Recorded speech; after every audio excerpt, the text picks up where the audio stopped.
Kata pengantar. Setiap orang pasti pernah merasa dikhianati, tapi tak ada luka yang lebih dalam daripada ditinggalkan oleh orang-orang yang pernah kita percaya, justru di saat kita paling membutuhkan mereka. Cerita ini bukan sekedar kisah tentang jatuh dan bangkit.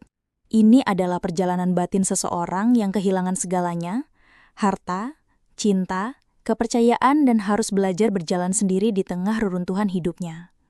Lewat setiap babak aku ingin mengajakmu menyelali bagaimana rasanya dihina saat miskin, dilupakan saat tak berdaya, dan kemudian disapa kembali saat kesuksesan datang menghampiri. Aku ditinggal saat bangkrut, tapi mereka kembali saat aku sukses. Bukan hanya kisahku, ini mungkin juga kisahmu. Kisah siapapun yang pernah merasa sendirian di dunia yang hanya peduli pada kilau kemenangan. Semoga melalui cerita ini, kamu bisa menemukan kekuatan untuk bertahan, keberanian untuk bangkit, dan kebijaksanaan untuk memilih siapa yang pantas berjalan bersamamu sampai akhir. Selamat membaca, penulis. Namaku Dika, usia 27 tahun. 3 tahun lalu, hidupku seperti mimpi yang jadi nyata. Aku punya kantor kecil tapi penuh semangat. Tim solid berisi anak-anak muda kreatif. Dan sederet klien yang terus bertambah. Digital agency yang aku rintis dari kamar kos sudah punya ruangan sendiri di lantai 5 sebuah gedung startup di Jakarta Selatan. Setiap pagi, aku datang paling awal, membawa kopi untuk tim, dan malam pulang paling akhir. Tapi aku menikmatinya, karena bagiku ini semua adalah bukti bahwa kerja keras itu tidak sia-sia. Aku punya Laras, pacarku sejak kuliah. Kami berjuang bersama dari masa-masa makan hemat sampai sekarang bisa fine dining sebulan sekali. Dia selalu bilang, "Kamu orang paling sabar yang aku kenal, Dika. Aku yakin kamu akan jadi orang besar." Kalimat itu yang selalu menenangkanku di tengah kesibukan dan tekanan. Setiap Jumat malam, aku dan teman-teman kantor biasa nongkrong di rooftop, bercerita tentang proyek, ide, dan masa depan. Kami tertawa seolah tidak ada yang bisa menghentikan kami. Hidupku sempurna. Atau setidaknya itu yang aku pikir. Sampai satu sore, aku menerima email dari sebuah perusahaan asing. Mereka tertarik bekerja sama dengan kami. Proyek senilai hampir 1 miliar rupiah. Semua bersorak. Kantor seperti pesta kecil. Bahkan Laras datang membawa kue, bilang dia bangga padaku. Hari itu aku pikir, mungkin ini awal dari segalanya.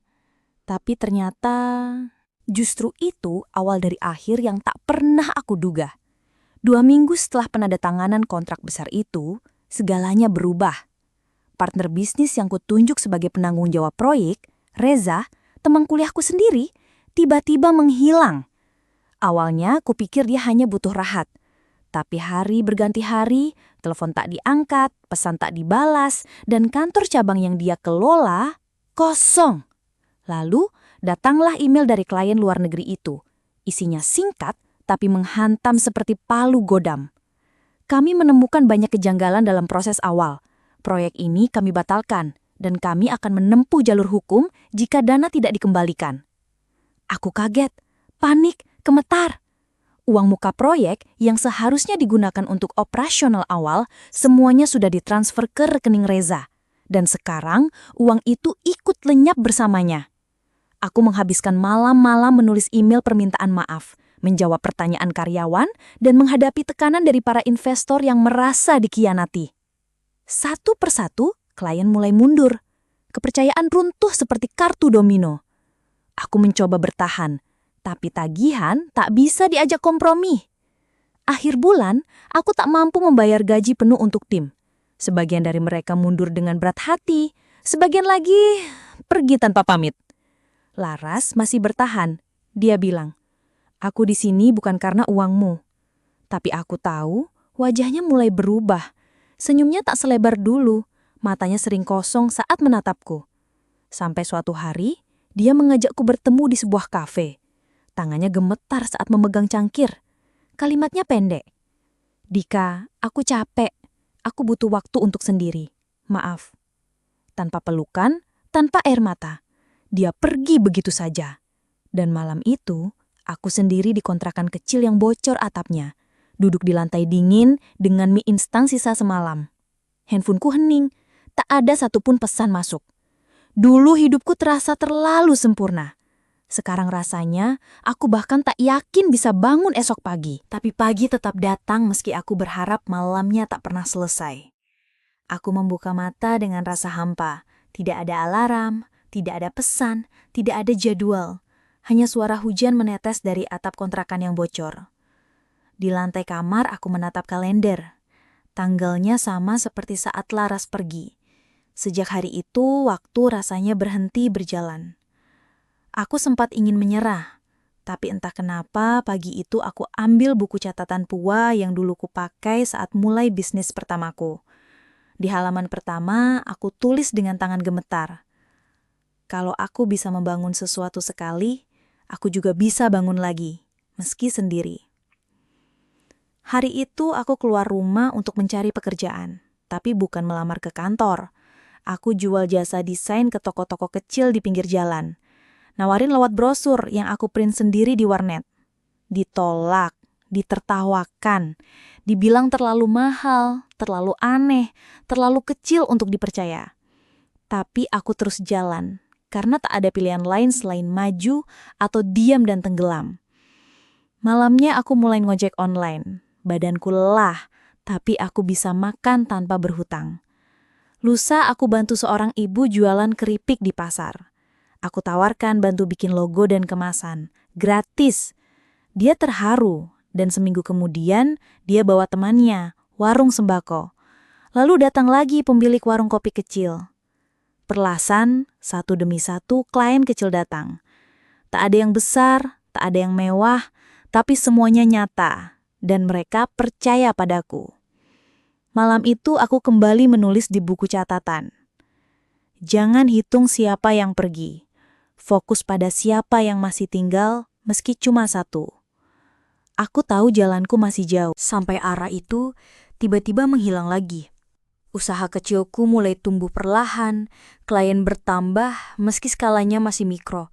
Aku mulai percaya diri, bahkan aku hampir bisa menabung lagi. Lalu pandemi datang.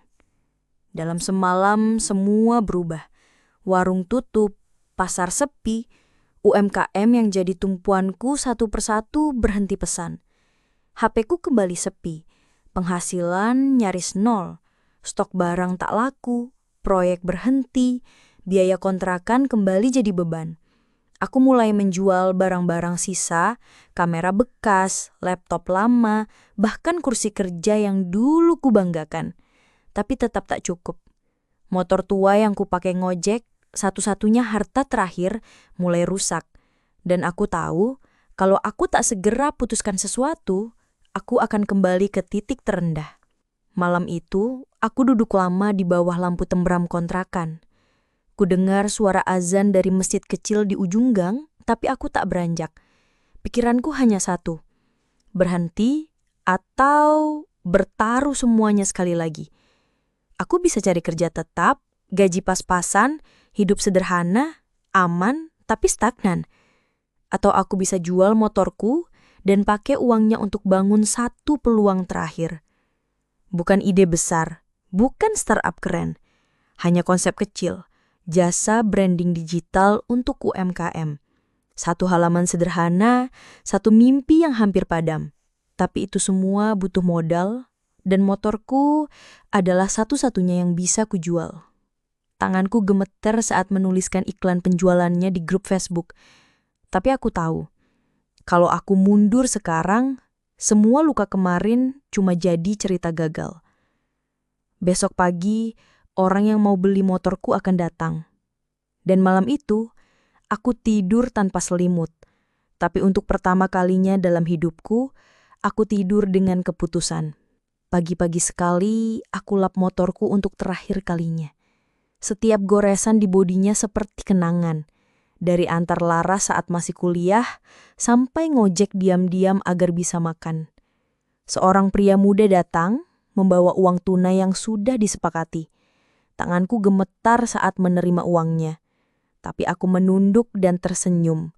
Karena kali ini, aku menyerah bukan untuk kalah. Aku menyerah demi bertarung lebih besar. Hari itu juga, aku sewa laptop 1 minggu di warnet. Aku bangun website sederhana, jasa branding UMKM. Aku desain sendiri, aku pasarkan sendiri. Aku hubungi semua kenalan lamaku, semua klien kecil yang dulu pernah percaya padaku. Sebagian tak membalas, tapi satu orang menjawab, "Kebetulan saya butuh logo dan kemasan baru, Mas. Bisa bantu?" Hatiku seperti disiram harapan. Dari satu klien jadi dua, dari dua jadi 5. Aku mulai rekrut satu freelance bantu desain, lalu satu admin, lalu satu customer service. Tahun pertama, kami hanya melayani usaha rumahan. Tahun kedua, kami dipercaya oleh koperasi desa dan toko oleh-oleh. Tahun ketiga, kami menandatangani kerjasama dengan perusahaan lokal menengah. Aku pindah ke rumah kecil yang lebih layak. Kantorku pun pindah ke ruko sederhana. Kami tumbuh perlahan, tapi pasti. Lalu suatu malam saat aku baru saja pulang dari kantor, HP-ku berdering. Nomornya tidak dikenal. Saat aku angkat, suara di ujung sana berkata dengan ragu, "Dika, ini Laras. Boleh ketemu?" Aku tak langsung menjawab, karena malam itu, untuk pertama kalinya dalam hidupku, aku sadar bahwa yang aku rindukan bukan orang-orang yang pergi, tapi diriku sendiri yang dulu pernah hilang dan kini sudah kembali. Kami bertemu di sebuah kafe, tempat yang sama di mana dulu Laras meninggalkanku.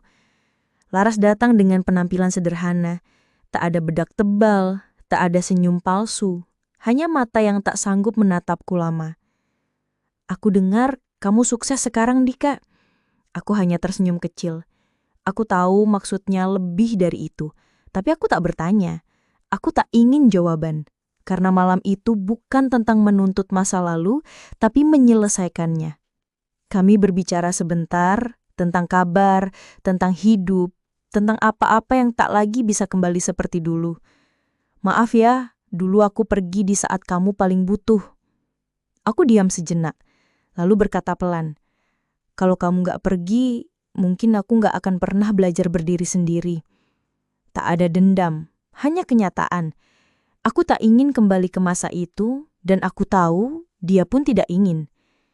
Beberapa hari kemudian, 2 temanku yang dulu ikut mendirikan kantor lama juga menghubungi. Mereka bilang bangga, minta bertemu, ingin ngobrol nostalgia. Dan seperti Laras, mereka pun datang dengan rasa canggung. Tapi aku menerima mereka dengan tangan terbuka. Bukan karena aku lupa, tapi karena aku sudah selesai dengan luka itu. Hari Senin pagi, aku berdiri di depan tim. Sekarang 150 orang, penuh semangat. Kantor kami sederhana, tapi penuh kehidupan. Ada anak muda yang dulu seperti aku, bermimpi, jatuh, dan bangkit. Aku berkata, "Kalian tahu, hidup bukan tentang siapa yang datang waktu kita di atas, tapi siapa yang tinggal saat semuanya hancur." Lalu aku tutup dengan satu kalimat yang aku simpan selama bertahun-tahun. Aku ditinggal saat bangkrut, tapi mereka kembali saat aku sukses. Dan aku tak marah, justru aku bersyukur, karena jika mereka tidak pergi, aku mungkin tak akan pernah tahu betapa kuatnya diriku ketika benar-benar sendirian. Tamat. Tapi kisah seperti ini akan selalu hidup di hati setiap orang yang pernah jatuh dan memilih untuk bangkit.